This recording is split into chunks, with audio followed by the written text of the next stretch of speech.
What's up, guys, and welcome back to another episode of the Backline Podcast. I'm your host, Chief Redbeard, and as always, I'm joined alongside by my two very good friends, Niko and Daniel.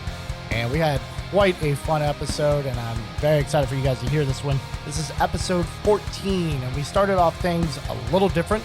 Went over the album review first, so get ready for that. It was a good one for some people. We also talked about some kind of mass that Decapitation made, as well as Jason Richardson finally getting what was due to him. We talked about that a little bit. And so we had a great episode. Appreciate you guys watching. Thank you for everybody that shared, and enjoy the show. Album review. Anal Bum Review. Let's get into it. Anal Bum Review. So what we did, my theme from last week was going to be music I don't understand or just never really listen to it and thought for a second like, oh, this is okay. I can see why people like this. I've never understood why people like Korn. Okay. And more specifically, I looked up like top albums of Korn, and it seemed like there was a bit of an agreement that it was basically Follow the Leader, I believe it was called. It's an hour and 9 minutes of thunder. The mix is strange. I like the drum mix on it. I like the drum mix. The bass, I don't know what's going on. It's very slappy, and like it sounds kind of tingy, like metal-ish. That I don't understand. I thought this band was supposed to be heavy, and I've honestly I don't think I've listened to one song of Korn, and none of it, at no point was I like, oh, this is super heavy. It was a lot of whispering and like weird talking, singing. That was a big thing in like the mid 90s, late 90s. But I guess they kept doing it. I'm not even sure. Like I said, I don't follow them. So yeah, this was by far the hardest album to get through from beginning to end. I was struggling. I think at one point crazy.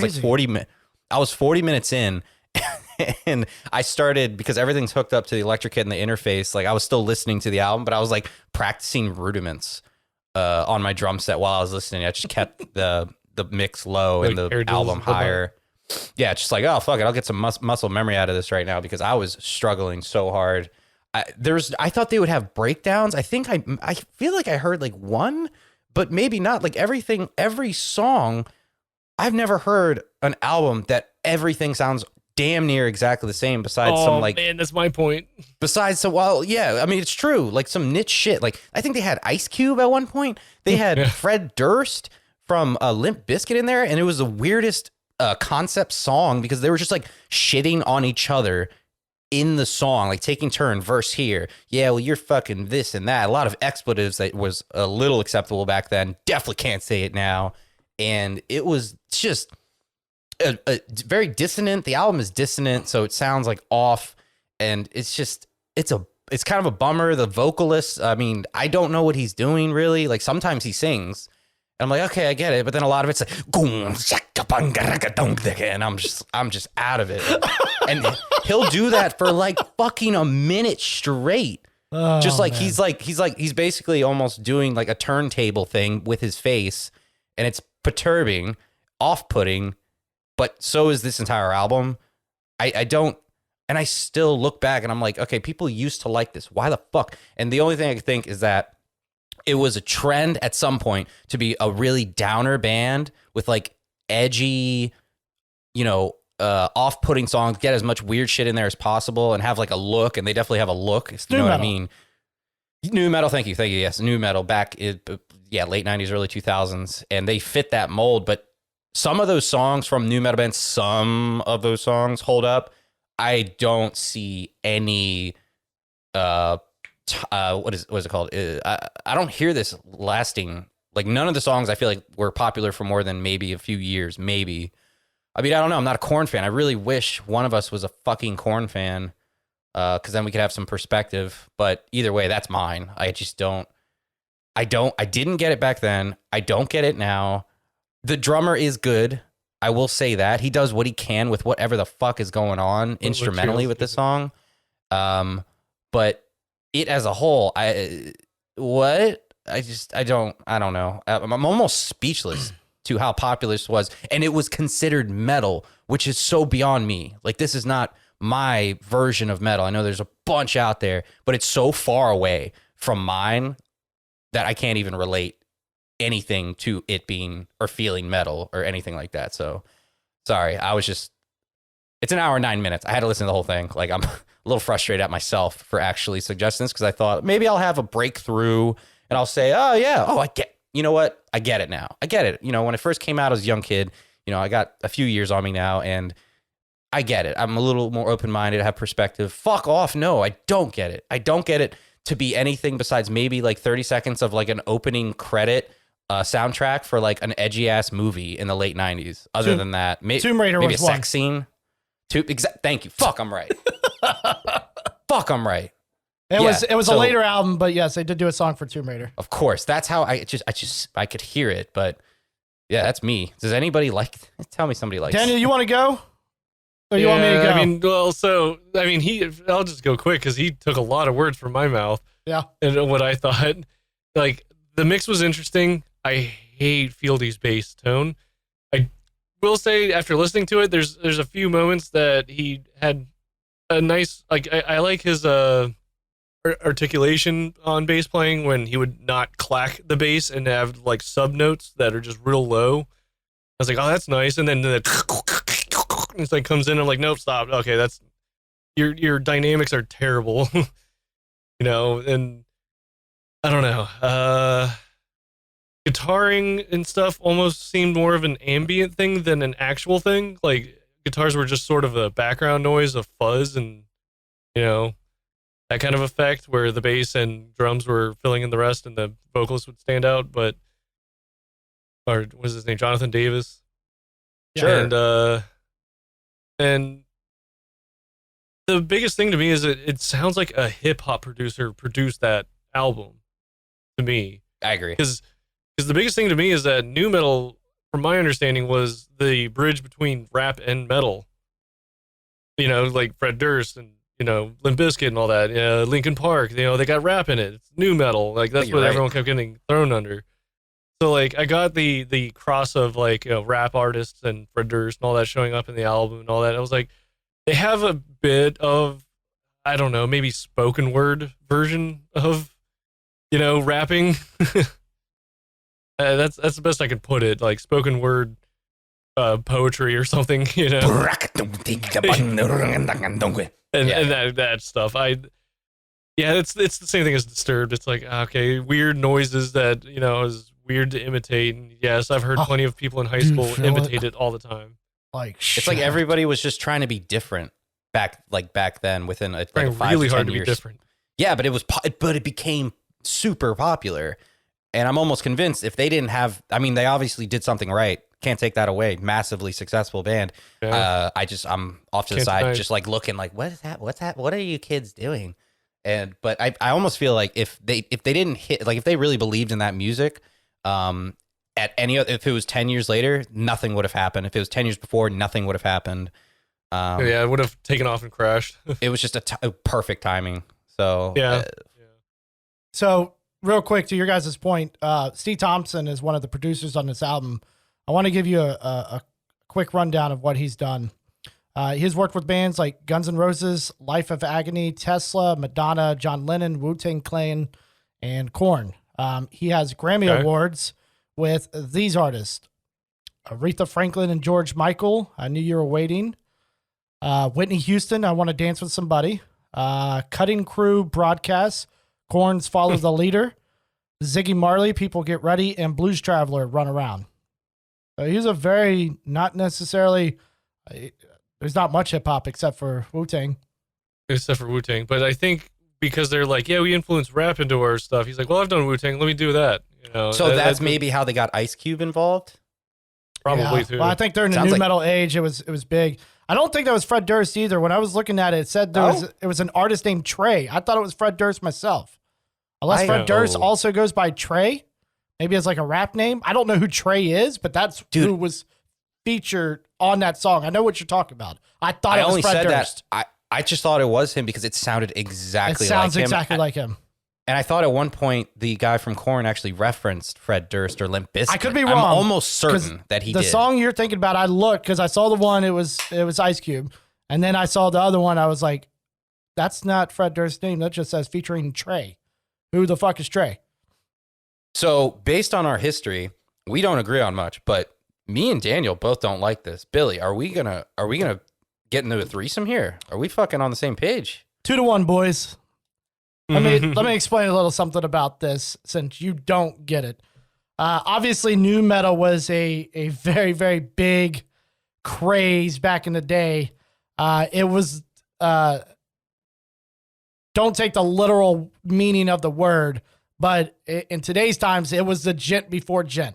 That was the big movement at that time. We all know that part, right? And Korn and Limp Bizkit were absolutely the leaders of that. Now, the first thing I want to say is you can't tell me after the boom, doctor, nigga, go. Da, da, da, da, da, on Freak on a Leash. Come on, man. If you can't move to that, you have no fucking soul whatsoever. If you guys want to shit on me about Boys to Men and you can't move and think that that's Speaking not to fucking a ginger. heavy, whoa, bald, and this is black blonde. Get out of here, boys. Come on, man. This shit is tight as fuck. So the first note I actually wrote, I wish I would have read this. This shit is badass. Oh my God.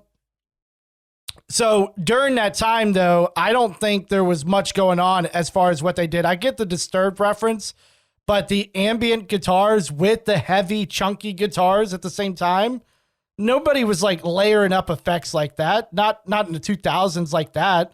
You know, they were still getting off of grunge. And if you didn't listen to that and you wanted to stay in the rock metal genre, you still listen to your Pantera and Slayer and shit along those lines, right? Or you're just still in Metallica days, right? So I thought that was tight. Low tuning, heavy as fuck, low with chorus. And this is kind of before Jen took over. That's one of the notes I wrote. The next one is, are you not entertained?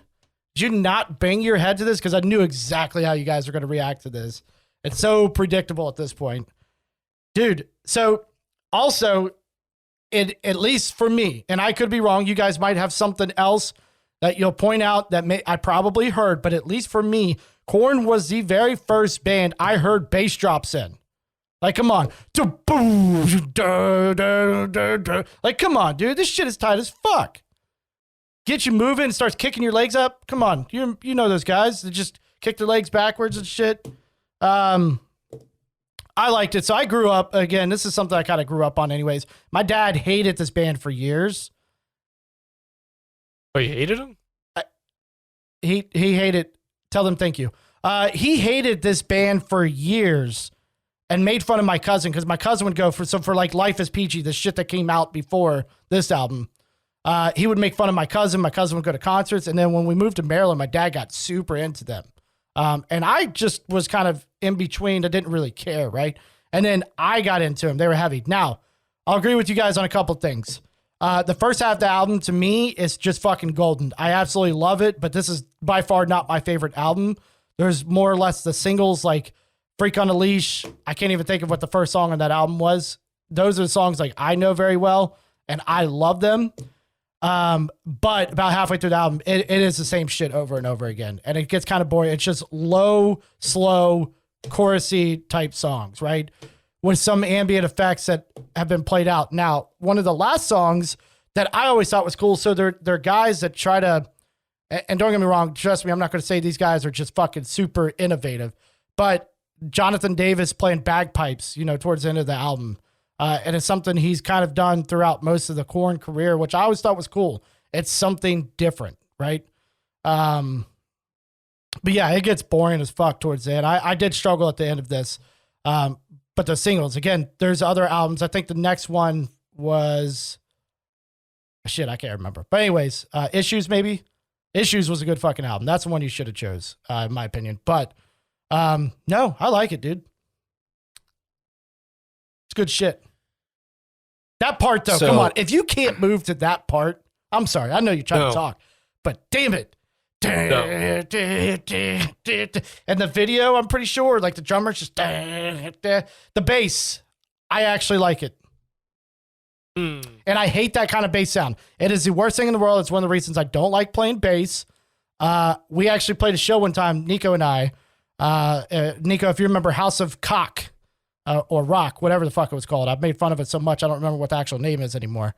And Get away with cop. I had just gotten my Sans amp, and they took a direct out, and I was like, whoa, I don't play bass. I don't even know what the fuck you're doing. What does that mean? You're just taking it from the Sans amp. And a Sans amp bass, because I was using a power amp, was all the way down, and it sounded so bad. But I actually like this bass tone. Can I talk? You may. Can we watch Office instead? Can you hear that? Yes. I didn't even hear that. I have my headphones. I know turned The off. Office too. Allison insisted on napping on the couch for some reason, and I thought it was low enough, but I feel like the volume, whatever. I can't hear it now. You can't go back and like look at something you used to listen to. You have to hold on to the nostalgia and pretend like it's still fucking good, dude. I went back and I watched, what was it? That horrible show. What was that show? It was like on Hulu or something. It was a cartoon. It was Doug. That shit is. I loved that show when I was a kid. I loved it. I loved fucking Doug. I have not yet. Skeeter, Patty Mayonnaise, Roger Klotz, fucking bunch of it was great. It was perfect. Just a kid in school. It made sense. God damn, that show sucks. God, it's terrible. It doesn't hold up. The writing shit. The animation shit. It's rough, man. Like some of the stuff, some things you go back and you listen and you're like, yes, this holds up because it was well made. It's classic. But other things like Doug, like fucking Korn, it's not going to hold up at all. Not even close. That's not true. Okay. I'm telling you, I've been to shows recently in the last year and a half. Okay. I've been to a Korn show. Yes. So once again, my dad is a huge fan of this band, so I have kept up with them. It's not necessarily nostalgia, even though I do remember this album. I remember this stuff. But yes, it has been. It's been something that I am used to. I will say that the newer stuff, or rather, Word Up cover, that was pretty cool. Kind of like that. I didn't. Word Up. Word Up. Oh, yeah, that song. Yeah. Everybody says. I mean, I certainly don't mind agreeing to disagree, and I'm not going to cast aspersions like someone like yourself might do if I disagree with you, call you fucking stupid or wrong. I didn't say you're wrong. Hold on a second. I can accept it. It's fine. It's not a big deal. But we were so close to going 3-0 with this shit, and then you just come out of nowhere. I'm a Korn. Look at this man. Look at this man. Look at this man. Zoom in. He's a Korn fan. Looks like a Korn fan. Yeah. Hold it. Let a beat drop. He's a fan. Also, wow. Fuck, man. It's upsetting. I enjoyed it. So you want an album that we're unfortunately probably all going to enjoy. I think. I don't know. So I want to go over an album of a band, and I'm going to do it wrong here. The Periphery? No. I have actually never listened to this band. We coincidentally have played with this band and both of the bands that I was ever in multiple times, but I've never listened to them. And I've been thinking about it recently and like wondering why the fuck have I not listened to them? And I don't know any of their shit. I can't even remember what they sounded like live. Charlie. We are going to listen to an album from Fit for an Autopsy. Oh.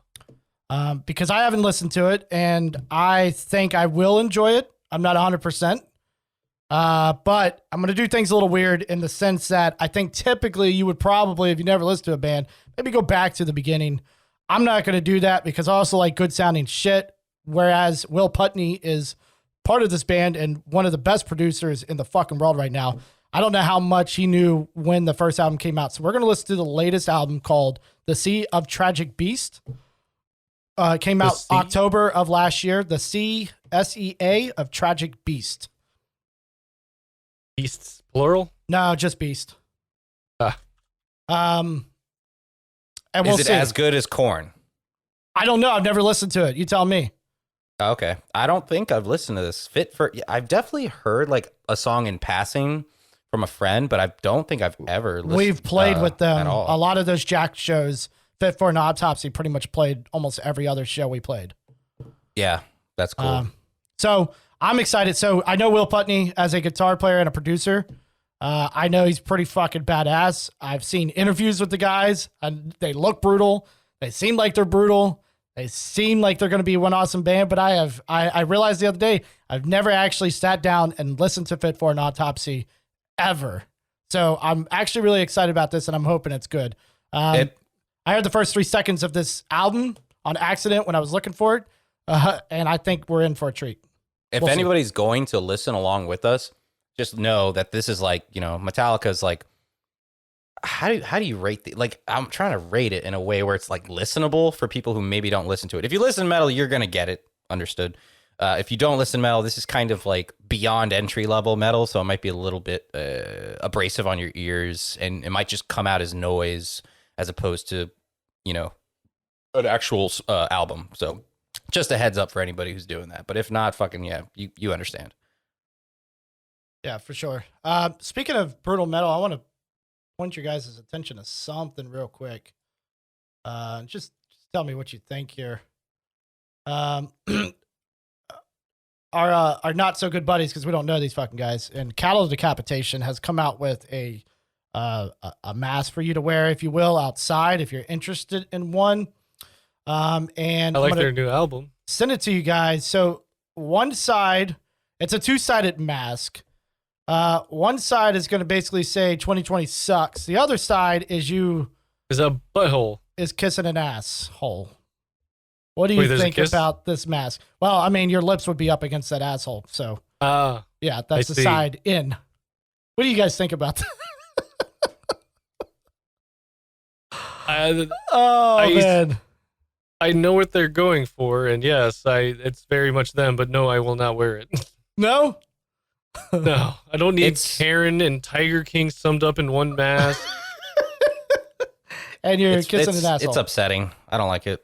It's just fucking, it's just obvious. Like, that's what they are, though. They're an abrasive extremely band. Obvious. Yeah. Just edgelord garbage. Like, aren't these like full grown ass men? It looks like a 13-year-old designed this to be hilarious in his Discord. It's just garbage, dude. So Niko, you know how like there's like acid jazz and stuff like that? This is vegan death metal. Oh, I know what it is. I've known Cattle Decap for a brick now, whatever that means. But I don't. Using slang here. I don't get them. I don't. You listen to it, it's just like cool. It's fast. It's fucking cool.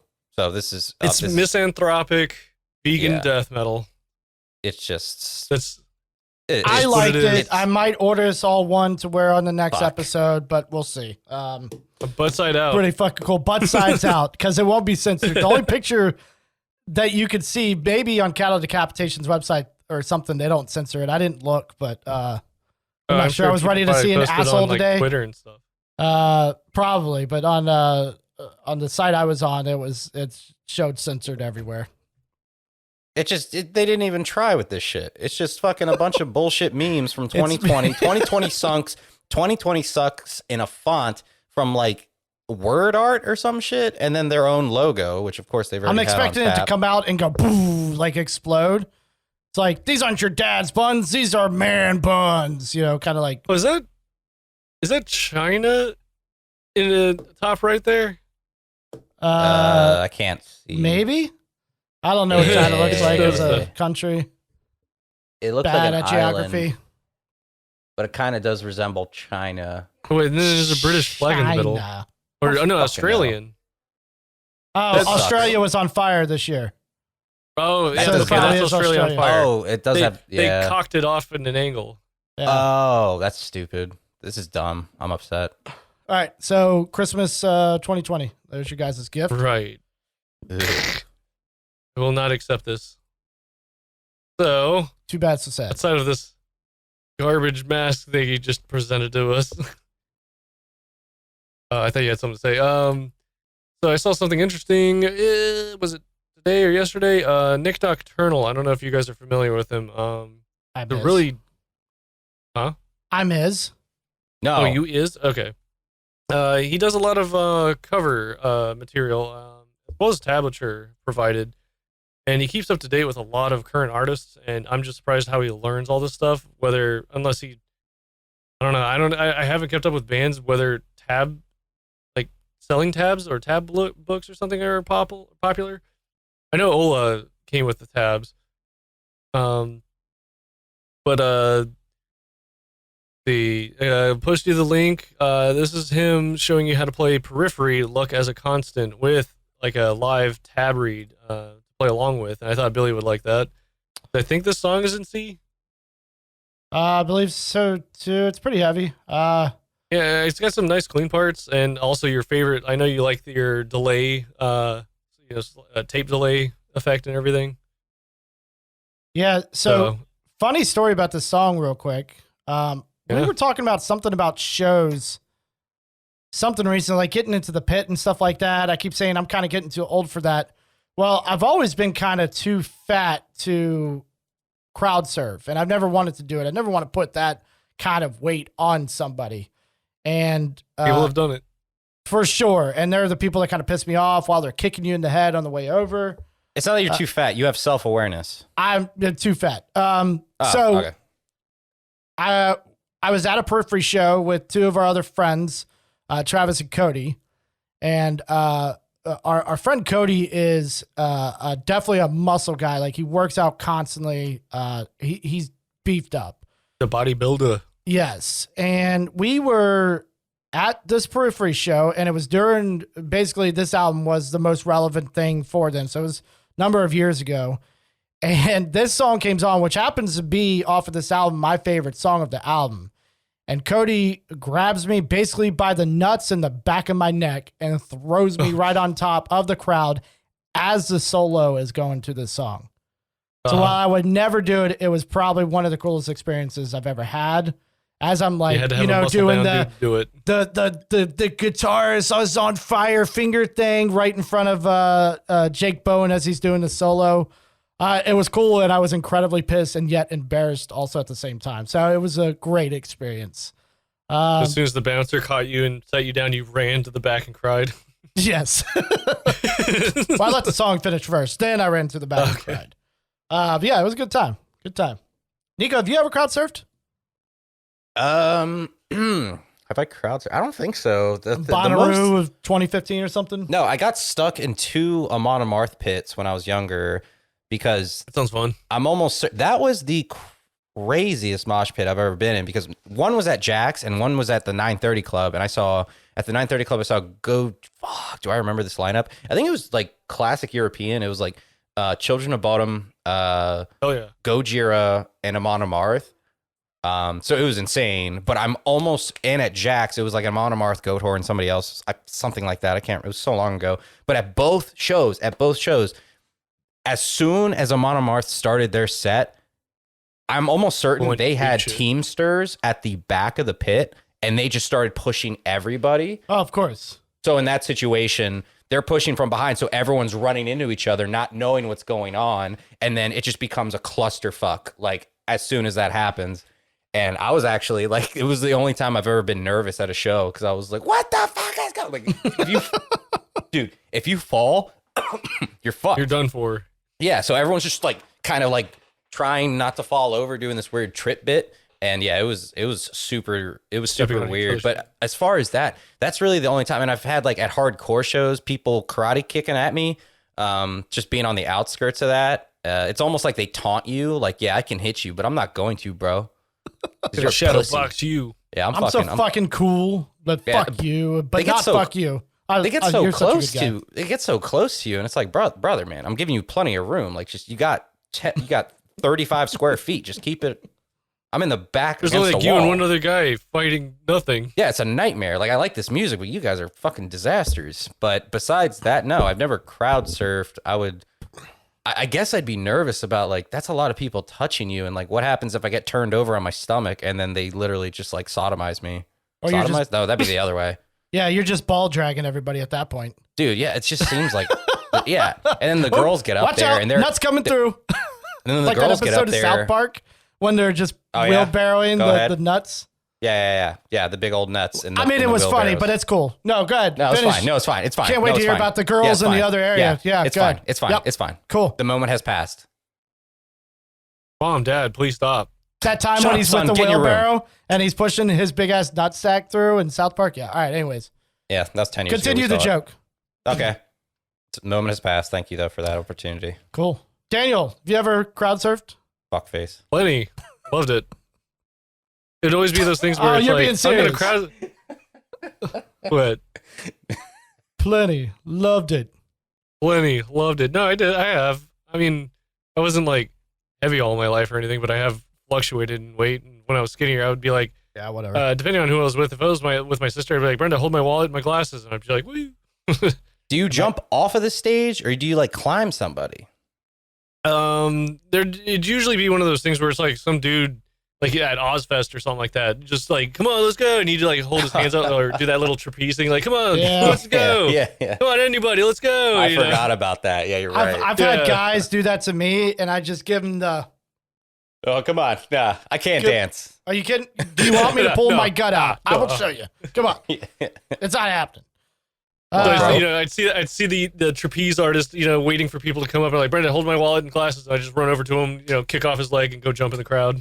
I just see it just like Jedi jump, just That sounds fun. Clear Jar the Jar crowd Binks and shit. onto stage. No, that does sound. I'm just sorry. I'm just thinking about like, damn, that does sound fun. I probably should have done it when I was like 135 pounds. Yeah, dude. God damn. I enjoyed the Wiggity one steam. moment, but I've been a part of times where I'm getting crushed. I just feel bad for people around me because I'm a big claustrophobic, so I can stand in the crowd if I need to, but if I'm getting pushed like that, I'm literally just like doing like very jagged movements to get as big of a space around me as I possibly can to breathe again. Yeah. So I feel bad for anybody that's around me during that time because I would literally fucking elbow the shit out of you because I can't breathe. Yeah, I will say for crowd surfing, that was when I got too hot in the sun that crowd surfing had, you moving, that air would hit you. And I'd be like, oh, this is cooling me off. This is amazing. So I don't understand how those people wear like character costumes at like Warped Tour. Like what are you thinking? How are Like you a not chicken suit? dying? Yeah, chicken suit, or there was a Spider-Man a couple years in a row and fucking SpongeBob's. That'd be Like how the fuck are you liberating. doing that? Dude, Motionless in White, the 1 year at Warped Tour, the guitarist or bassist was dressed up exactly like Cruella DeVille from 101 Oh, Dalmatians. really? Like the white fur jacket, the makeup, the pearl necklace, the wig. That was, dude, and that's in the summer. If no one knows, it's in the dead of summer. It's like it's a 1 month or 2 month tour at the time. Like that was so funny. That's got to be And brutal. now we're He old must and have been gross sweating and buckets. out of the loop and fucking suck. Dude, I think if Warped Tour came back, I probably wouldn't go ever again. Yeah, now I'm done. Like it's just too much. If not, like if I'm going, I'm getting a handicap pass. I'm gonna have like a golf cart that I get to ride around, just sit in the back of crowds, listen to the bands in. It's the only way I make it back. Ozfest was still a thing. I'd still do that. I'd probably Yeah. consider that. That's something I'd probably do. Warped Tour, not so much. The scene of music that shows up on there now. Yeah. I'll tell you another band that's looking forward to some stuff. Some stuff like that. Apparently Metallica. So the greatest drummer ever, Lars Ulrich, has recently come out and said that the band's best years are ahead of them as they're approaching their 40th anniversary. But he did make a good point. He said you can't stay in the past. All you got to do is look for the future and continue to just chug on. How do you guys feel about that? You think their best years are ahead of them? I got sympathy for that guy because he gets so much shit that like I can't even understand how he takes a they're so popular. There's so many eyes on everything they do. He was depending on what side of the argument you're on, he was either a piece of shit or he was standing up for his product being stolen with the Napster situation and shit, and him making a stink about it. Like, and then of course he plays the same few drum beats, like because it matches the style of music. And as people say online, chops, what is it with drummers? Chops bring what is it? God damn it. Groove pays the bills, basically. And sorry, Lars Ulrich is grooving. And then on top of that, he's saying, like, I think he's just a company man. You know what I mean? Like, he's just like, this is my shit. This is what I do. And I'm going to. He is a shareholder, technically. Yeah. I mean, like, I get it. I want to hate the guy, but I understand. He's got to have dick pics or something, or something Like incriminating of like James Hetfield or something. Because I get what you're saying. All of that's fine. I don't care about the Napster thing. He's right, but inevitably we move that way anyways.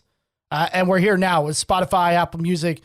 It's all free. You pay your subscription. Spotify is free. If you don't care for ads, Pandora's free. If you don't care for ads, your shit's getting listened to for free anyways. YouTube. Now, the simple drum beat, I get it, but he's also like 102 years old at this point. I'm not mad at that. But if you're going to be a drummer who you, in your head, because you can see it when he talks, who thinks you are one of the best ever, with a snare that sounds like his snare and a kit that sounds like his kit, you're fucking full of yourself. He has one of the worst sounding drum kits I've ever fucking heard in my life. What does he use? I don't fucking know. Signature Shit. Pearl snare. Is that a Pearl? What about the rest of his kit? What snare? Tama. It's Tama. What snare are you Tama. referring to? Saint Anger? Most notably the Saint Anger, but I have seen a video of when they were doing Death Magnetic, I think, which was one of their latest album in the past few years. Yeah. They did a whole fucking DVD thing of that, and they're in their practice space, and it still sounds like absolute garbage, including that snare. It's like he turns the snare. What is that piece called? When you turn the actual snare part of it off, you turn the fucking rattle The pieces spring? off. It's gonna blow your mind. It's called the snare. Right. So you turn the snare off, and it's just that boom, like a ping pong, boom, boom. It becomes just a normal drum that has high tuning. Yeah. Yeah. It just goes Sounds boop, terrible. Boop, boop. Yeah, I agree. I almost feel like he's doing that as a middle finger to like his critics. He's got to be at this point. Dude, he's Because it trolling wasn't as everybody. bad back in the 80s and stuff like that. You know, those albums, for what it's worth, and during that time, I thought they were fine. Like that, you know, he was double bass in it too. Like, where, you know, when you were at that age, like, who the fuck's just like, you know, like, it wasn't crazy, but it was cool, right? No, for the time, it was incredible. Yeah. Even Oh, as a yeah. kid in the And the 90s sound- listening to that, it was fucking cool. I mean, the thing is it was cool because it was fast at the time, and also that it was simulating a machine gun for war effect. Right. That was the coolest part. I didn't think about that. Yeah, you're It right. was, it was 'cause also, it's trust about me, a guy who's battle scarred. he's done Or, his what thing, is- but now I just see a short leprechaun sitting on the drum set that just thinks his drums are the best in the world, and they're not. You know, Hey, got he's a 450 Danish leprechaun, drums. you fuck. Dane. Okay, so last week I was on a podcast, not for any other reason besides I was randomly selected, and it was interesting. I've been a fan of this podcast for a while. It's called Kill Tony. It's with Tony Hinchcliffe, who's a writer for the Comedy Central roasts. He's a comedian. Brian Redband, the founder of like the Death Squad Network, and he's a comedian as well. It's a lot of comedians and stuff, and they actually have a band on there as well. They do characters. It's really fun. I think I've been listening and watching them for like 5 years, at least 5 years. So, and if you know anything about me, I am a mark, big time mark for podcasts. I just like, I don't care about like musicians or actors or any entertainers like that. But for some reason, podcasts, like I end up like not becoming infatuated. I end up like almost building a pretend ass friendship. And I'm very aware of this. Like I don't know these guys, but you feel like you know these guys. I feel like it's just a byproduct of listening to people talk somewhat candidly through the audio medium. Either way, they're doing these. So basically, I need to explain the format of the show.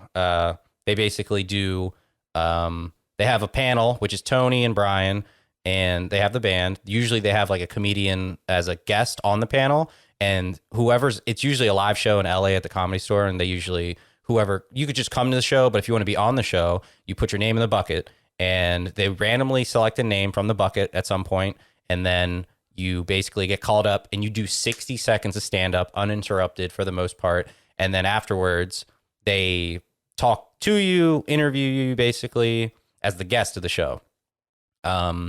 Sometimes it's bad, sometimes it's interesting, and basically it's just they use this as a method to kind of flex their comedic muscles, because they'll take whatever you're giving them and they'll just react and like try to make it entertaining and funny. I've always loved the premise because you have it's like the most genuine show I've ever seen, because it's like it can be so awkward sometimes when somebody tries to hit a joke on the panel or in the band and it just doesn't land, and then it's just this awkward silence. But then when there's like genuine, just like improv hilarity, it's fucking amazing.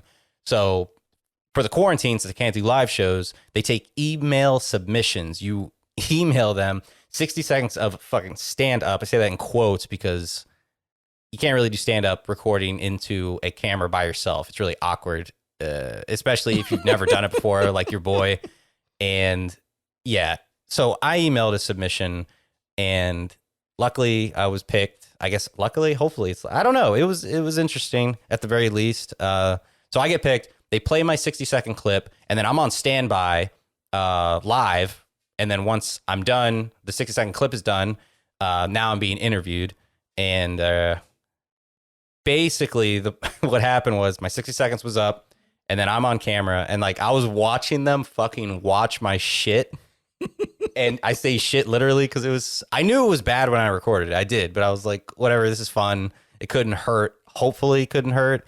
And they switched to my camera, and my face immediately in my hands because I was just watching them watch me. I was like, how fuck this sucks. Like I knew it sucked. I knew it wasn't funny, but that was the first time I ever tried to write a joke. So I was like, fuck it. Like, this is the best time. Like, how am I going to learn from, like, how you can't get any better critique or like introspection from actually putting yourself out there to professional comedians who do this for a living and I don't expect advice, obviously, but you can at least see them watch it, get scarred by their reaction, be like, okay, never do that ever again. Jesus, holy balls. Okay. And so, yeah, they switched to me, my face from my hands. And basically, they're asking me questions. Up, what do you do? Just going through semantics. They actually weren't harsh, which was very nice of them. But I was kind of expecting it. I was almost sort of ready, I guess. I guess I wasn't ready, though, because I was like immediately, if you watch the clip, I was smiling the whole time. I was like giddy as a fucking schoolgirl, as my friend Wade said. The drummer gave you some rags, compared to anyone else. Yeah, so we'll get to that. But basically, while they're kind of interviewing me a little bit, it's not that I had a hard time thinking necessarily, more so than I usually do, but I was so marked out. Like I'm too much of a fan. And that actually later upon watching again kind of drove me nuts. I was like, damn, dude, like you're like a legit fan. Like that interfered with your line of thinking because you were almost starstruck to an extent because you were talking to these guys that you've been listening to for so long.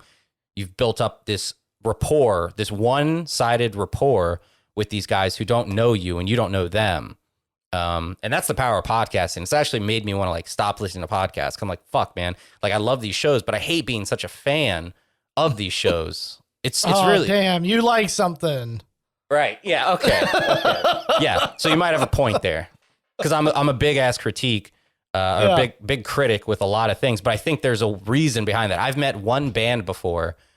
One band. I've met people, and I've told you about this shit where I've met these guys, and they don't break my heart necessarily, but it's like, oh, you're a dick. And every time you listen to their stuff that they record, it's just like that. It reminds you, like, I mean, I can still appreciate what they do, but fuck, I wish I never name met is them. Drummer.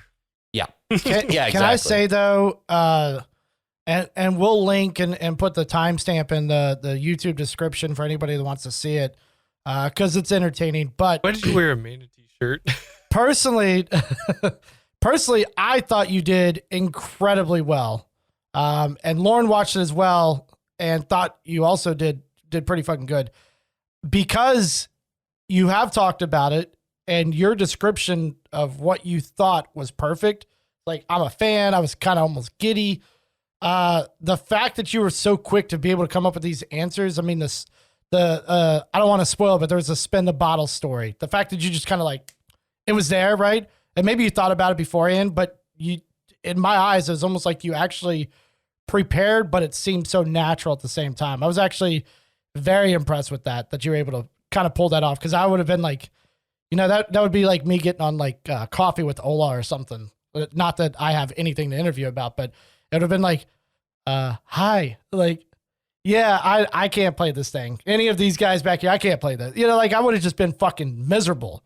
But the fact that you were able to get through it, I was actually, and you've had some practice thanks to this, talking to people, especially off camera or off site kind of thing, remotely. So I think you did well. Right. I don't take compliments well, so I'm just going to ignore all that. I know. But I do appreciate it. That's why I'm going to continue talking about it. I was thinking, because he asks, he doesn't make it difficult for the people that are going to be on the show as guests, not as guests, but as like participants, I would say, rather than a guest, because he's like, well, this guy might just crumble under pressure. I got to make it easy. So he usually asks in the beginning, he'll ask the same, like, whatever, 10 questions or something. He doesn't typically break format because he's trying to get a feel for you. I don't know, but I feel like he knew that, like, I was, like, excited or whatever, maybe a little bit nervous. So they definitely took it easy on me, which, once again, I appreciate. But then afterwards, I had my, obviously, electric drum set plugged into my interface, and it was sort of set up a little bit to where I would play the drums. I can't tell if they actually knew or not. I could not tell, but that was kind of my plan the whole time. And then I went back after a while. I was like, oh, I actually played drums, blah, blah, blah. And typically when that happens at the show, like a comedian gets picked or a person gets picked from the hat, tell somebody, oh, I play drums. There's a drum set right here because they have a band, right? And so the guy will go up, play a little lick or whatever. Sometimes it's good, sometimes it's not so great. And then Joelberg, the drummer to the band, will come up and kind of tear the house down. And he includes, like, he's very talented, he's very good, but he includes like comedy into his drum solo. So like he dresses up in like this golden onesie, like maybe busts out a dildo, maybe sucks it, maybe doesn't suck it, maybe hits the cymbals with it. I don't know. I've seen that a couple times. And so I was kind of ready for that. So I played a little lick. I actually had like 45 to 50 seconds, like ready to go. Once I realized that could be a possibility. And then I have played a lot of shows in the past, like 14 years or whatever and I've played to a lot of people. I played to, 4 people, and usually I'm not really different on stage. Like I can keep my level-headedness. That's a word. But dude, I forgot my entire lick. Like I had this shit done. Like I practiced for like an hour and a half or so because I wanted it to be decent. I wanted it to be good on the ears for anybody listening or watching. So I was really trying to prepare as best as I could. And then I just got to the kit and I was like, all right. And it all went out of my head. And I have never had that happen. Part. Oh, fuck. It looks like you drew a blank. Thanks. Yeah, I did. I absolutely did. But I've never, ever had that happen on a stage. Ever. That was so weird. And I almost, no excuses, but I almost attribute it to like, I'm somewhat confident that I can do that on the stage. Like if I went to a show and did it live, I went to their DC show last year, about maybe more than a year. Wow. Yeah, I think it was more than a year ago, but they were in DC and I signed up. I was ready to go. They didn't call my name. And unfortunately, at the end of the show, they were looking for a drummer and they pointed in my direction. I thought he was pointing at me like, oh, you play drums? Because I had my hand up. And I was like, yeah, hey. And what's your name? And then I hear the guy behind me pipe up. And I was like, he's talking to him. Damn, dude. It was brutal. And the guy played and it was okay. But regardless, that was basically the end of it with this last, with when I was on this past Monday. And I forgot all my licks, so I was just kind of going off muscle memory. So I was just playing anything, like whatever. Hopefully this doesn't sound horrible. I wasn't really happy with it, honestly. And then Joel didn't retort, which was kind of confusing. But I understand because they're in a studio and shit. So it might be kind of weird to do that, not in front of a live audience. But also at the same point, I did it in my bedroom to strangers with nobody around me. So it's like, come on, let's get weird, bro. But I totally understand. So in November, you're going to go do your 60-second stand-up? Well, yeah, you're kind of burying the lead with that. But actually, at the end of it, I didn't.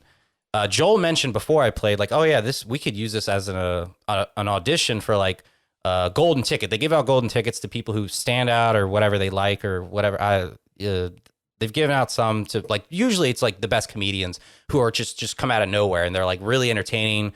And they're a good interview. And they bring something to the table. And yeah, he offered that at the end of it. He was like, yeah, so if we're ever in DC again, you can be on, just hit me up before and let me know, remind me, and you'll get on. For sure. You got to do the 60 seconds and stuff. Awesome. Yeah, no, it's, talk about your spin the bottle joke. Yeah, I did not expect that at all. No, because I just didn't do it. Like, I felt like I was a terrible I was not a terrible interview. I was like, just a very, hey, just awkward. I mean, maybe but that's how you feel. Know that. I don't think you were. Yeah, you seem stone cold to me. Like you're just like, hey, pulled what's it up? off like you've talked to these guys before. You do this a lot, right? Sure. Like even the drums were impressive. And to be fair, not to be so hard on yourself, all those other stage things, I've been in a band with you. We practice a lot.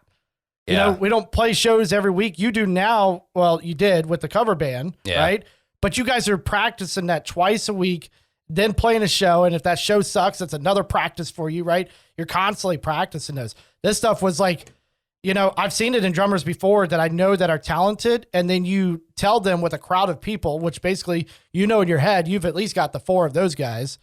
You know, like, play something cool, especially on the drums. Like, you're not a guitar player about to rip a solo. You're playing drums. You got to make it very interesting, and you still pulled it off, right? So I wouldn't be so hard on yourself for that. I think it's awesome. We're going to load it up in November and go watch you kill it. Yeah, even if it I think that'll be fun. Even if in retrospect, like they decide, okay, you know what, maybe this wasn't a great idea. He seems a bit of this, seems a bit of that. I wanted to do this. I did it, and it could have gone worse. It could have gone better, and I got something unexpected from it. Potentially, I'm not going to hold my breath necessarily because I don't like getting my hopes up for anything. And it was fun. It was awkward. It was strange, almost cringy on my end, but yeah, it was cool. Yeah, if you want to check out that clip, we'll put out the link in the description. And this is, I'm a mark. Okay, I'm a fan. Whatever the fuck you want to say.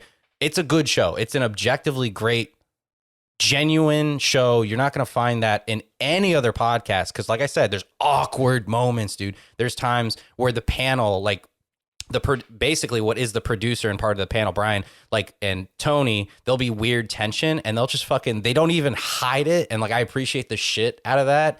And it becomes awkward, or like Tony's like getting into somebody that's in the audience and it's just like kind of weird, but it's great at the same. It's great.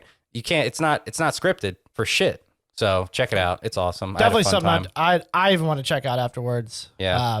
Yeah, man. I think it was good. I think November will be tight. Email them now so they don't fucking forget who you are in November. No, hopefully, you got to let it breathe, man. Like they're email them in 2 weeks. Just timestamp the video near the timeline. That's all you have to do. Well, I gave him my Instagram handle, so hopefully, if I'm just like, hey, remember, posting about him. And plus, I gave my real name, Niko Medina. Like that's not like Tom Smith. You know what I'm saying? Yeah. So hopefully, some of that stands out. My mom never gave me bath salts. Shut up! I don't want to hear it. I can't hear it. It was so good. The funny thing is like you said, just watching their reactions, and they're like, it's like when you're watching like a comedian. It was almost like a stage show where they're just like, "Are we supposed to laugh?" Yeah, dude. That was brutal. But at the same time, it was funny. And what sucks is, I think. Quite honestly, obviously, you've had your funny moments. We've all had, and that was totally different. Even for me, I've known you for what, 8 to 10 years now, right? Going on something, and I've never seen like you try to do anything like that unless we're like seriously joking. You're just like you'll come off with something, but nothing like here's 60 seconds of me trying to legitimately tell a joke. It's so weird. And it was the greatest thing I've ever seen. Oh, shut up! God damn it! I'm telling you, we all got to go. We got to get a big group. For sure. And I want everybody to sign up that wants to, because the last time I went to the live show last year with my brother, I didn't think that I would feel this way. But like usually when I'm listening to the show, I'm like, oh, this is great. You're kind of laid back. But being at the show, knowing you signed up and being as ill-fitting as me, not doing stand-up at all, like knowing that the possibility of you having to go on stage and tell this goddamn shit into a microphone in front of a group of people is just like, every time he goes for the bucket, he's like, all right, our next comedian is, you're like, ah, and then he doesn't call your name. You're like, oh my God. Okay.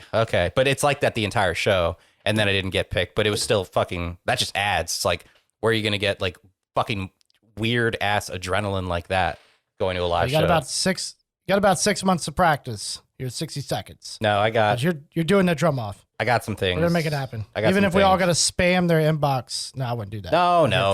I'll just send a reminder. I think they seem genuine. The one guy, the bearded guy that sat on the right, if you're watching it, Brian with the hat, yeah, Brian. So he enjoyed the spin the bottle, and he's like, dude, you can turn that into. I didn't know these guys were comedians. I really didn't know the premise of the show. So the fact that he's like, dude, you should definitely turn that into a bit. Like there are elements there, and then. You obviously have had a chance to watch it back, but I'm sure when you were playing, you couldn't tell. But like I listened to what you did, but watched their reactions, and they seemed genuinely impressed. So I think it'll be fun. I think it's going to happen, hopefully. And I thought it was awesome. That was really cool that you got to do that. At the very least, we'll all go out and we'll fucking. It'll be a fun time. It's fun just to even go there. Do they live tape? Do they tape the live shows? Pretty when much. they tour like that. So is all that on Mm-hmm. YouTube? So if you did do it, you'd still be put up online the next day or whenever it's edited, I guess. Yeah, unless like I think they've only cut out like one or two things because it was so like That's a outrageously time-consuming inappropriate. Yeah, Or well, that, yeah. they usually keep everything in no matter how bad it is. But I think there was one time one guy was like shoehorning some weird shit. It like maybe one time, and that's 6 years. So yeah, they keep everything in there. So if that was the case and they remember me and they think it's a good idea and it makes sense, yeah, I'll be there. But I don't know. It's interesting. But either way, we'll go out. We'll have a good time, and we'll see me eat shit on stage and get shit on by Joel Berg. I'll make sure to bring my tomatoes. Got a question for you guys. I want you to think of your favorite. Let's go with your favorite artist, right? And with that favorite artist, their instrument becomes available to buy. Something they've played, and maybe it was even from an iconic show. personally owned? Like that show. Like let's say like I don't know. I can't think of an iconic show.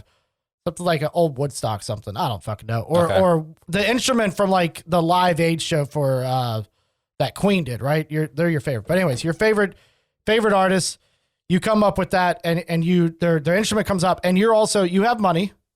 And that instrument becomes available for you to buy. What is the most that you would spend on that instrument? So you're saying like a collector's item, basically, Right. worthy instrument. Yeah, it's definitely going to be. So like, Eddie Van Halen is a good one for you. Maybe not your Yeah, favorite, true. but even somebody like him, like let's say one of his actual played guitars comes up. It's in good condition as far as you know, but it's definitely a collector's item. Quite possibly this is 20 years from now. So you're rich now, right? And he's dead. Instrument comes up and it's from a show that you know specifically that was like one of his most iconic shows he's ever played in his life. It was like the best show of his life. That instrument becomes available from that show. How much you paying for that instrument? I'm rich. They have instruments, or the instrument. I'm like, oh my God, I recognize it.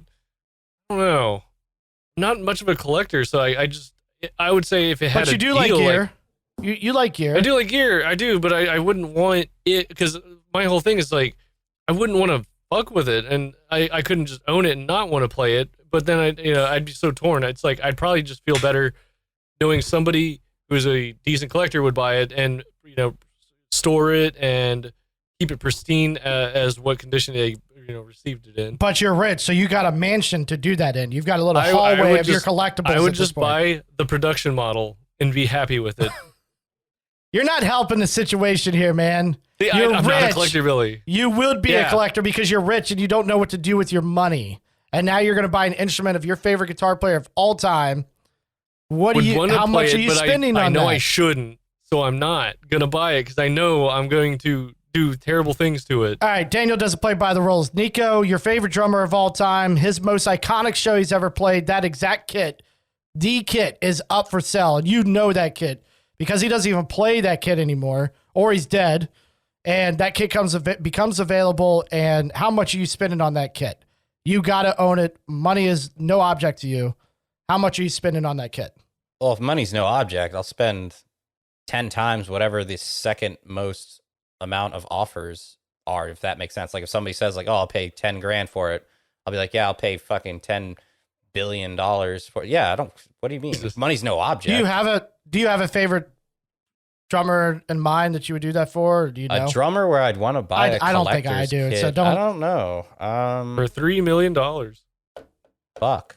A drummer. I'm trying to. It'd have to be like something so particular that would stand out to me. I mean, maybe like my first show ever, which I think, if I'm thinking back, I think it's Ozfest. I think I went to Ozfest 2005. And I really, fuck, who was the band? It'd have to be something significant to me because I believe it or not, like I'm a semi musician, but like I don't really have affinity towards like, oh my God, this was XYZ from whatever the fuck show From this Rush? was. I don't give a fuck. That's Neil Peart.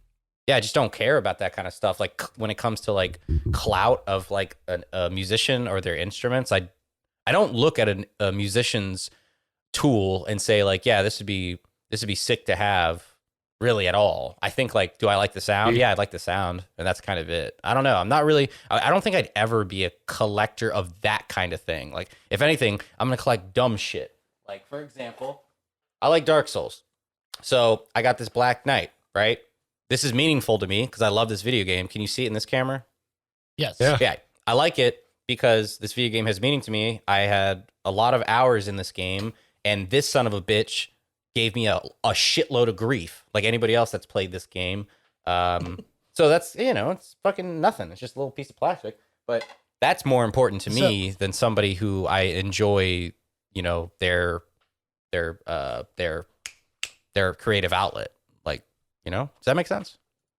It does. The other thing that doesn't make sense, we're a music podcast. I would expect you guys to be different, but wait, what? I can understand what's going on there. So the whole point of the story was Kurt Cobain's acoustic guitar from his Unplugged series show. So Kurt Cobain, obviously, if you don't know, he died a couple of years ago, if not 20 years ago. Wait, what? And What?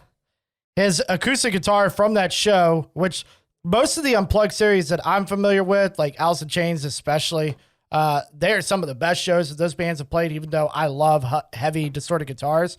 There's something about that Unplugged series. MTV did it right. But that guitar is up for sale on auction. I believe the starting bid is over $1 million. Fuck. Oh, shit. Fuck. Let me guess, over $1 million. Checks notes. Let's check it. Yes. Wow. Holy shit. Dude, how'd you know that? Well, I mean. I think that's crazy. So me personally, Who do you obviously, think placed the bid? I love gear. That's just half of my collection, even though it's not really a collection. I just try to play them all very badly. I like gear, and I think I would if I was rich, but I can't see myself personally going over like $500,000. And it's got to be the right piece, like Lane Staley's microphone from his Unplugged show, and he's dead. And there's Jerry's coming on board. Everybody's telling me, dude, this is exactly his microphone. All right, $500,000. So I feel like there's an easy way. And it goes in a glass case and it goes away. I feel like there's an easy way to kind of go through this. Think about what you make now. You know exactly what you make now per year. Now, multiply that by whatever makes you feel rich, 20, right? That you'd be in a good spot with 20 times what you make right now a year. Now, take something like a collector's edition of something you enjoy. Let's pretend it's a Ola England Fromley du Fromage, whatever that guy's name is. His guitar bullshit, whatever. It's just Ola England. Whatever. And let's scale it down. So you make 20 times what you make now. And so let's say, what would be the max amount of money you would pay for something right now that's collectors that you can actually afford? Like, get it in your head. You don't even have to say it. Like, just get a figure in your head. $5,000 came up in my head. I can't afford that, but $5,000 came up. You're in my head. maxing out, and that's something you Max, love. and it's something that I have to have. And it could be maybe an investment at some point, right? You're justifying everything. Exactly. So 5 G's. So $5,000. So basically, multiply that by 20, because now you're making 20 times more what you're making. What is that? $100,000. So that's basically where you're at if you were like really in a really good spot. That's fair. And I think $100,000 is good. Even if I had money, I got other shit to buy. I think you're an idiot. I own shit to buy. I'd never spend that money. I am an idiot. Fuck. Got a hypothetical. That wasn't necessarily a hypothetical. It's kind of the story, but I turned it into one. All right. Got a hypothetical for you guys. Could you play your instrument in any genre out there? And if you can, why do you think you could? Phrase it again. Could you play your instrument? You're a guitar player. Niko's a drummer. And don't feed me this bullshit, whatever. I'm the only one allowed to say I suck at my instrument because I truly do. You guys don't suck.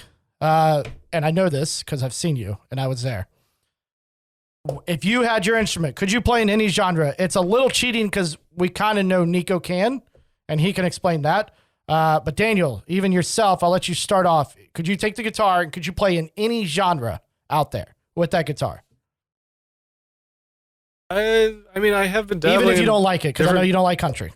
Sorry, how to say that real quick. No, I'd say, yeah. I mean, not like, if I don't like it, it's not going to be instantaneous. Would you? Groove with it or anything. Would you play in any genre right now if you were offered a gig to play country? Oh, you're going on world tour, yeah. paying you, you're playing country. You got to look like you're into it while you're there. You're doing it. Okay, so you think you could? Depending on the amount, yeah, because it's got to be worthwhile asshole. to You make a think you're living that off good? of it. Oh, okay. Can you physically play? Can Fuck you. you physically play No. everything in country? The genre, like pop country. He'd figure it out. I'll wing it I think you'd if it figure it pays out. right. Yeah. I most certainly could not play every genre because I'm Bullshit. very relaxed. I'm very deep in the drumming community as an observer. Like when it comes to like people on Instagram, people who are uploading to social media, who are not only good enough to feel like they can have a following, and they do, but there's so many different genres you branch out into, and you find expertise. What's the plural of expertise? Expertise in all these different genres that you become very insecure about what you can play and what you can do. In the metal genre, I'm confident that I'm a very middle of the road, slightly above average, maybe on my best day drummer. Like you can show me anything and I can usually play it as long as it's not something that's abusing trigger sensors or abusing any sort of manipulation in editing, right? I feel like at a certain point I can do it because I've surprised myself with trying to cover certain songs. Now, that's been my focus for a long time. Recently, in the past year or two, I've been trying to branch out and see what I'm uncomfortable with. I'm uncomfortable with shuffle beats. I'm uncomfortable with any basic jazz beat.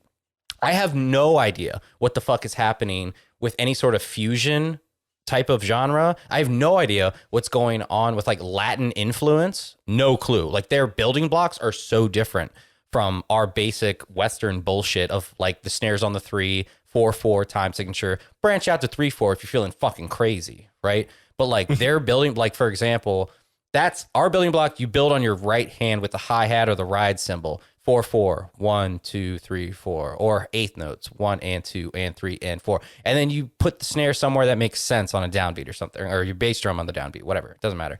But like jazz, for example, their foundation is so different. And it's, if you've been focusing on like Western rock and pop and stuff, you go into jazz, you don't even know how it's a building block. Basically, they're feathering their bass drum with their right foot, and that is basically their hi-hat. I'm kind of reaching for this, but it makes sense when I say it this way. So hi-hat in rock and pop is like 1, 2, 3, 4. In basic jazz, I'll say, because I'm not into advanced stuff because I'm just not there. They're using the bass drum, or they're feathering it, so it's their bass drum, and then their ride cymbal or hi-hat is in a triplet pattern, and it's basically 3 notes rest, 3 notes rest. That's why when any basic person who's heard a jazz drum beat, it's like, right? That's very awkward because you're including rests in these areas you're not used to including rests, while your snare is kind of just doing its own thing. So I can't play every genre. There's no fucking way. I can bullshit my way through the most basic stuff almost in every genre, almost. But like if you want to be like, oh, that guy's competent, that's not what you're getting. I'm going to be your plan F fill-in because you have nobody else. And it's like, we have a show tomorrow. Just play this garbage as bad as you can and I'll get through it. So sorry. That's it. Good. Okay.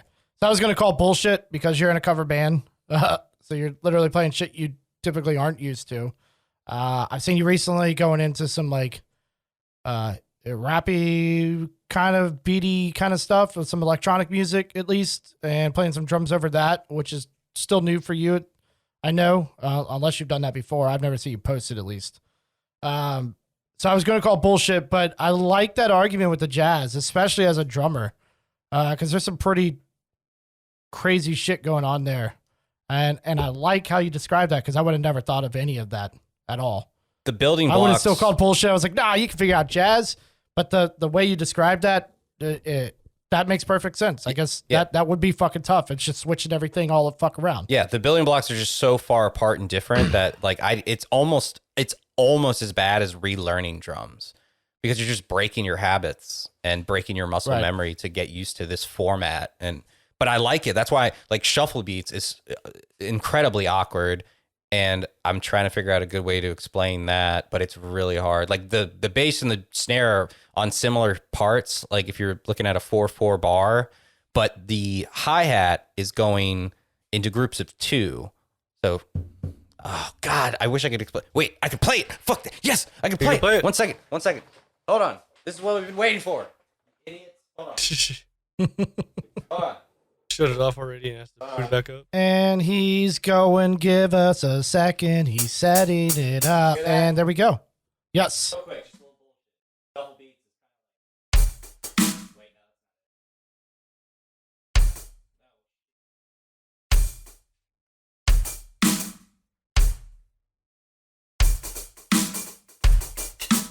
I can do better.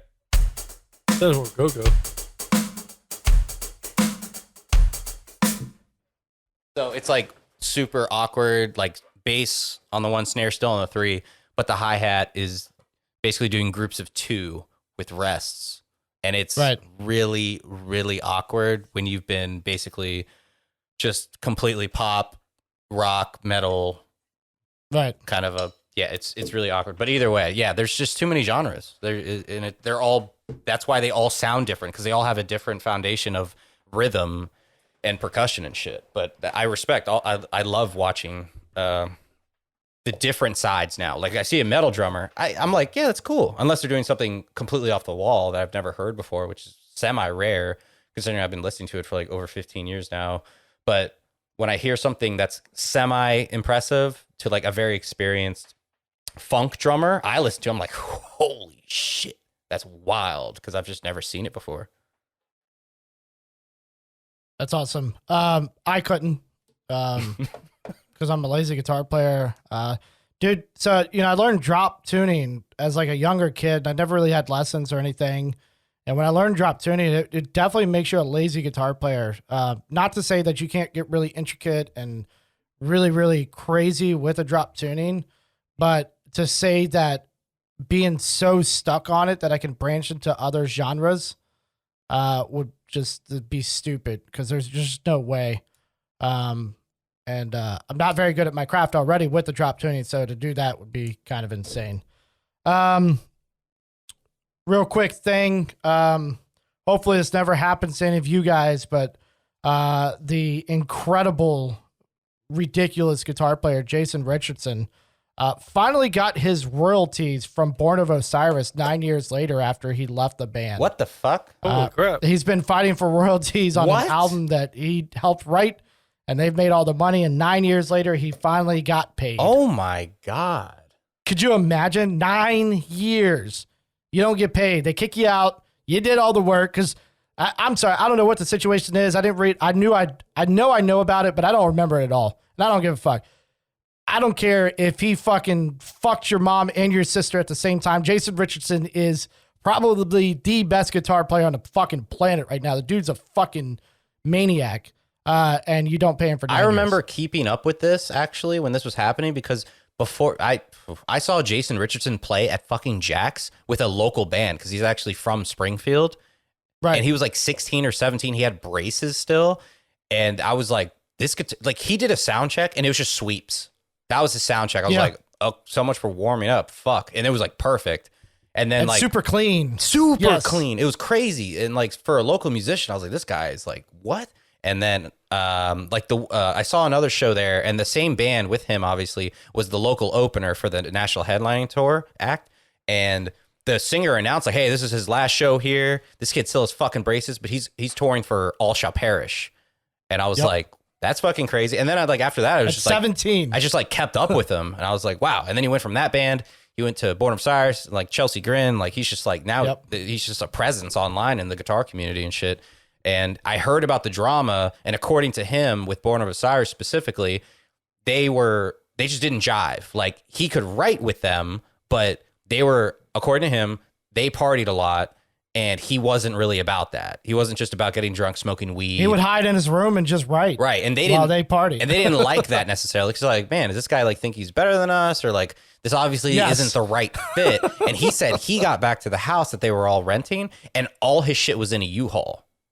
Really? There was not even, according to him, there was not even a conversation about any of this. And there was just like a note on the U-Haul or like an email that he read. And he was like, okay, what the fuck, dude? Like if there was a problem, like we could have at least talked about it. But I think he took that very personally because that's fucked up. Like for any situation. Seriously. All the shit he's been through when he wrote a solo album and I think it came out early last year or the year before, probably. But he did like a Indiegogo or GoFundMe and like tripled his budget. I'm pretty sure He's amazing on that. Because I think between the shit he goes through and then you just hear this guy play guitar, like Chelsea Grin, I wouldn't give a shit about. And then I saw he was in the band, and heard kind of what he was doing in the band. I was like, I might listen to Chelsea Grin now. It's kind of fucking tight. That was a really, really smart move for them to pick him up. Really smart. For sure. So I do have an article to kind of go over because it's fucking awesome. All right. What we got? You're a kid in Northeast Minneapolis and you hear the familiar ice cream truck jingle. The truck is nearby, and unlike most ice cream trucks that are white, this one's black. You approach anyway, hoping to get a nice frozen dessert, and instead of ice cream, you are blasted with some killer Lamb of God tunes as the driver hauls ass away to get from you. Congratulations, you just met Hell General. Hell. So this is an article on metal injection, and apparently there is a metal ice cream truck that's driving around, pretending to sell you ice cream, and then hauls ass away while blasting metal in your face to all the kids. My intentions with the truck have nothing to do with selling ice cream. Rather than indulge brats with overpriced ice cream pops, I mean to deny those to buy the cold, tasty treat by playing my happy chimes through the streets. And when the children materialize in the streets, I will coast right past them with a sinister look of rejection. Oh, man, that is fucking hilarious. I thought you were reading the beginning to like a creepy pasta. I was like, what is this? What are you doing? No, this is a legitimate story of this guy just running around with a fucking ice cream truck that's black and then blasting metal and making kids think they're going to get ice cream and then fucking hitting it. Oh, that's hilarious for him and no one else, I suppose. Oh, Billy too. Billy too. Funny. It's funny Yeah, for Billy. me. Yeah. All right. Thanks for listening. Thank you, guys. So just as a quick announcement, next week will be our kind of final show. I don't want to say of the season, but unfortunately, there's a lot of things coming up in the next 3 to 4 weeks that we're going to have to take a break, or we're not going to get any type of decent content out to you guys. And I know how much you guys are going to miss that, but we are going to go ahead and try to kind of revamp the show, get it back going. So next week will be episode 15. And we are going to call it for a few weeks there. We're going to try to get some stuff in the works for you guys to make it even better than it already is. Hopefully by then, too, we'll be back together. I think that's going to be my plan going forward is go ahead and get us all in the same room again, hopefully, to where it won't be so fucking awkward, even though it's been kind of fun doing this whole remote thing. But we are going to go over absolutely nothing next week. We're going to talk and we're going to have some fun and we're going to enjoy ourselves. Can I mention something? Sure. We're literally going to shoot the shit. We're going to drink some beers. We're going to hang out. Yep. There's no true. We usually have a pre-show meeting to talk about like what we're going to do, what direction we should go with it. There's not going to be any of that. It's going to be fucking shooting from the fucking hip akimbo goddamn shotguns. Call of Duty Modern Warfare 2. So on Rust. Is that? It is going to on Rust. Yeah. Fuck. God, that hurts just thinking about it. So it'll be different. It's going to be fun though. We'll see. It's going to be fun. It's going to be different. Or terrible. We're going to be probably slightly fucked up, so it could get really, really bad. But yeah, it's going to be fun. So we're going to take a quick break. In the meantime, and I'll remind you guys next week, I'm going to have some gear reviews that'll be coming out to kind of tide you over a little bit. I know they suck. That was one thing I wanted to say real quick, Niko. You did fairly well. Have you watched my gear reviews? Like, I know I say I suck. I'm not that bad, but on my gear reviews, I freeze up in front of a camera. You had 4 people watching you live and said, play your intro. Well, I had 4 people watching me, and then there was 3,000 people watching live.